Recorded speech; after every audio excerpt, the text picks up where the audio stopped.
Welcome back, welcome back, welcome back. Man, when I tell y'all I just had the best fruit I've ever had in my life, this is a testament to how good that fruit was. Can you see how empty that plate is? I had a little bit of everything. I had some cantaloupe, I had some honeydew, I had grapes, I had pineapple, um what else? Apple. All of it disappeared. I don't know what happened to it. The fruit is gone. It's in my belly. That's where it's at. Anyways, welcome back. Welcome back. Welcome back. Now, if you can't tell, I'm feeling a little bit better. Not 100%, but that fruit just really ooh, Lord have mercy. I got my number one dad cup. I got my bottle of water. My fruit is gone. I may go get some more. I'm definitely going to get some more, but not before we get started here. Like I said, every writer needs liquid. Gotta be sipping on something. Stephen King, as far as I know, Stephen King used to sip on Bud Light, Budweiser, and other things.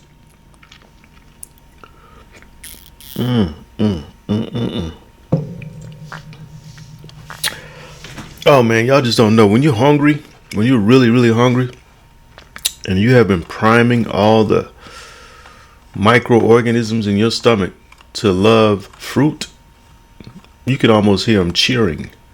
You can almost hear them cheering the minute that first piece of pineapple goes in your mouth. Anyways, we're going to get right into it, man. This is where we left off yesterday. Well, y'all know we're still a day behind. Today is Sunday here, so it'll be Monday when you get this video. All right, so this is the green. This is the green. What's going on here? So I gotta change that green. I don't like that color green. Let me change that. Anyways, we're gonna pick it up right here. Hearing the bold croak of a frog, then seeing it in the distance as it dove from one giant lily pad down through the dark surface of the water, then noticing a group of turtles as they slid into the water, evading intruders. It was official. The magic had begun. "Try not to make too much noise," said Henry. "Why not, Daddy?" asked Jacob. "'Cause if it's any gators in the pond, noise is gonna stir them up. He might come after you," the man insisted. "Might get you right on that plump belly," he added while grabbing the boy's stomach. "I ain't scared of no gator," Jacob giggled. "But if I saw Bigfoot, I'd probably run all the way home like the Flash and leaving you standing right here."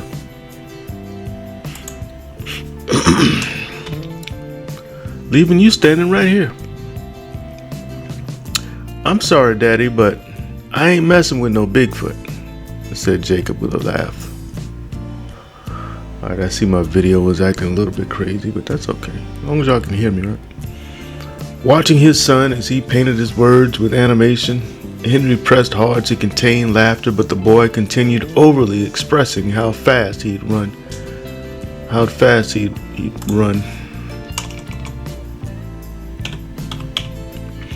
Looking into his eyes, seeing them stretch wider with every expression, remembering those same eyes on the face of his father when he told his elaborate stories. Soon, Henry found himself so jammed with amusement he could no longer contain himself. He exploded with chuckles, hissing and spewing, before coughing out laughter everywhere.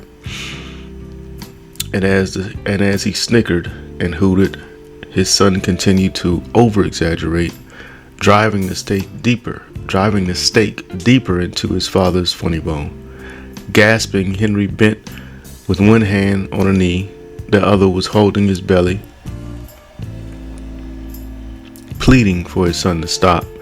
He called for a timeout, but by putting one finger in the air, little Jacob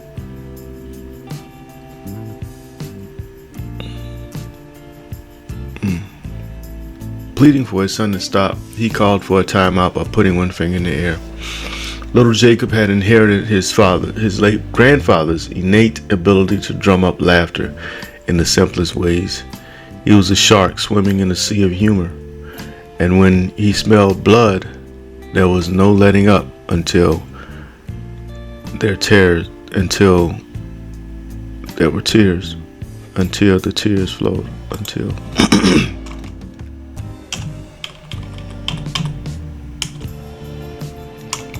until tears flowed. Oh, excuse me. I'm still burping up fruit. I'm telling you, Daddy, I'd run to the moon if I had to, the boy said. And if one of those big old alligators was to bite my foot off,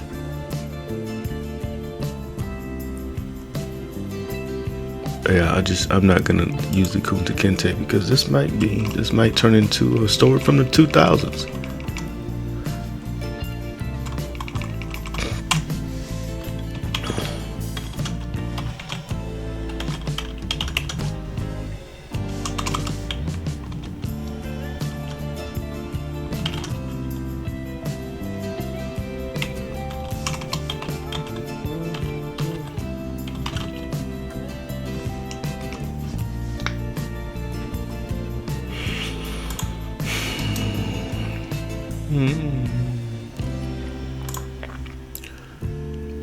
And if one of those big old alligators was to bite my foot off, I'd still be running and hobbling. Running and hobbling.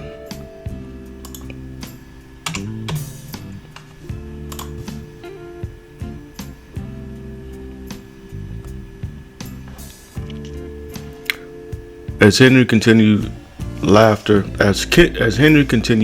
hysterically, joyful tears were running down his sun-baked. Joyful tears began running down.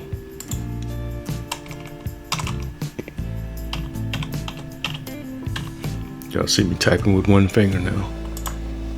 Running down his sun-baked face, a handsome bronze face, a face that had seen so much in his 38 years. Soon, it was like rivers traveling through alluvial valleys. Alluvial valleys. Yeah.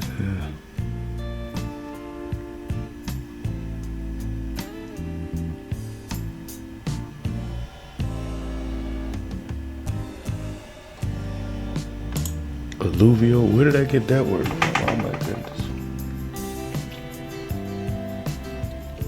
What about rivers traveling through grassy valleys? Grassy valleys. Streams of tears had found his thick beard like Botswana, like an African delta, like an African. Sometimes when we write, we try to be fancy, man, and I'm not y'all know, if y'all don't know by now, I'm not even college educated. Yeah, I dropped out of high school, so I'm not trying to be fancy. And I've had people tell me, just write like you talk. Hearing the bold croak of a frog, then seeing it in the distance as it dove from one giant lily pad down through the dark surface of the water, then noticing a group of turtles as they slid into the water, evading intruders. It was official. The magic had begun. "Try not to make too much noise," said Henry. "Try not to make too much noise," said Henry. "Why not, Daddy?" asked Jacob. "'Cause if it's any gators in this pond,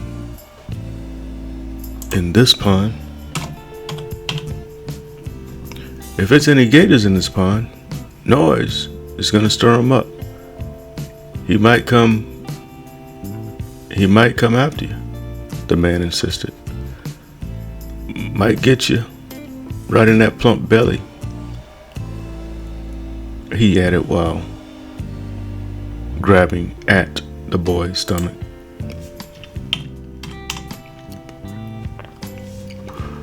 I ain't scared of no gator, Jacob giggled. But if I saw Bigfoot, I'd probably run all the way back. I'd probably run all the way home like the Flash, leaving you standing right here. I'm sorry, Daddy, but I ain't messing with no Bigfoot, said Jacob with a laugh. Watching his son as he painted his words with animation, Henry pressed hard to contain the laughter, but the boy continued overly expressing how fast he'd run. Looking into his son's eyes, seeing them stretch wider with every expression, remembering those same eyes on the face of his father, of his own father.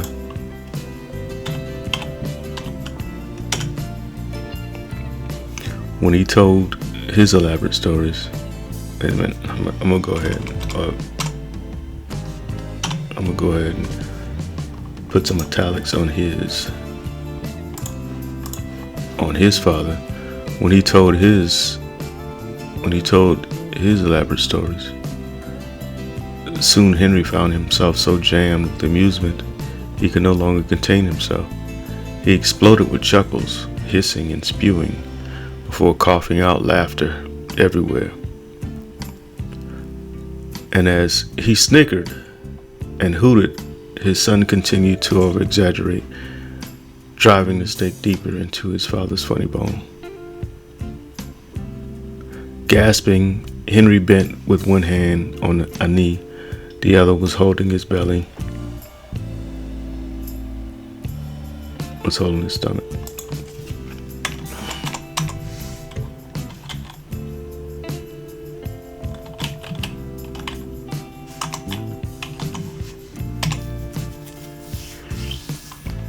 Pleading for his son to stop. He called for a timeout by putting one finger in the air. Little Jacob had inherited. I gotta put it. But the boy continued on. That may change. Little Jacob had inherited his late grandfather's innate ability to drum up laughter in the simplest ways. He was a shark swimming in a sea of humor, and when he smelled blood, there was no letting up until tears flowed.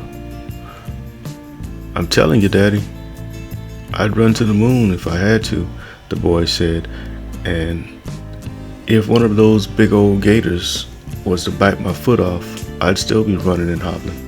Okay, I like that better. As Henry continued laughing hysterically, joyful tears began running down his sun-baked face.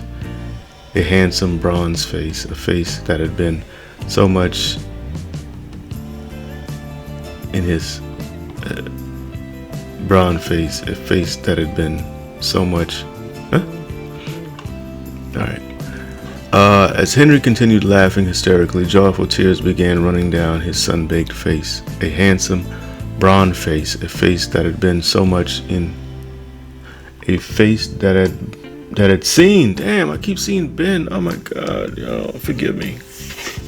I got this thing. I got it zoomed all the way out to 150. Y'all can't see it, but it's 150. And I'm still seeing Ben. I'm dyslexic, I'm sorry. As Henry continued laughing hysterically, joyful tears began running down his sun-baked face, a handsome, bronze face, a face that had seen so much in his 38 years. Soon it was like rivers traveling through grassy valleys. Streams of tears had found his thick beard like an African delta. Okay, so I'm gonna stop right here. It's almost 15 minutes, you know. Again, I gotta say, y'all, I've never done this. I've never written a book while filming myself doing it on YouTube and reading it out loud. Never written a book while reading an entire book out loud. Never written a book while filming it on YouTube, and I hadn't written a book in over 5 years. So you got a lot of things going against me. But we're gonna get through this, and it's gonna be beautiful. It's gonna be beautiful. The story is this is gonna be one beautiful story, one beautiful book when it's all said and done, because you guys are gonna be here during the entire process. Yes, the entire process, and throughout the book cover, publishing, rejection letter after rejection letter. And as you guys find these videos, as the tribe, as the Bajillion tribe, find these videos, begin to comment, share, like, and I'll give suggestions, all that stuff, because I know you guys are out there, and these are for you. So I'm almost at 16 minutes. I'm gonna end it here. Y'all hit that like, subscribe, share, comment, all that good stuff. This is Anthony L. Kelly. Man, I had something else I was gonna say too. Wow, what was it? I should have said it when I thought about it, but when you see me pause as I read the story, I'm thinking about something. I'm thinking about saying something, but okay, that's okay. Anyways, whenever you find the videos, go watch all of them from 1. Right now, this is gonna be 10, I think. Yeah, 9 or 10. Watch them all, get caught up, and see the progress, and give suggestions. This is Anthony L. Kelly. Salute to all y'all out there. Have a wonderful day. Have a wonderful Monday. How about that? It's Sunday, but have a wonderful Monday. I'm out.